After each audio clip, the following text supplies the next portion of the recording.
सन्नाटे में एक तड़पती छाया चांद की हल्की रोशनी में झलकती भूख की आग में जल रही थी। उसके पेट की गड़गड़ाहट सुनाई देती थी, जैसे वह किसी शिकार की तलाश में हो। रात का गहराना उसके लिए एक भयानक निमंत्रण था। वह एक पुरानी सुनसान हवेली के पास पहुंचा, जहां से रहस्यमय आवाजें आ रही थीं। दरवाजे के पास खड़ा होकर उसने अपनी भूख को महसूस किया, और दरवाजा खोलते ही एक अजीब गंध ने उसे लपेट लिया। हवेली के अंदर वह एक लंबी मेज पर खड़े शवों को देखता है, जैसे वे खाने के लिए तैयार हों। उनके चेहरे पर एक स्थायी मुस्कान थी, जो उसे और भी भयभीत कर रही थी।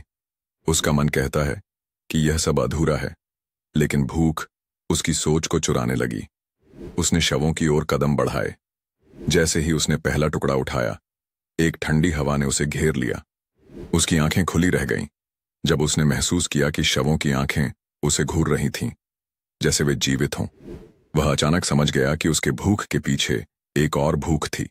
खुद को बचाने के लिए वह भागा, लेकिन दरवाजे ने खुद को बंद कर लिया। अब वह खुद उसी मेज पर था, भूख से तड़पता हुआ, जैसे वह हमेशा से यहां था, और अब वह भी एक शव बन चुका था।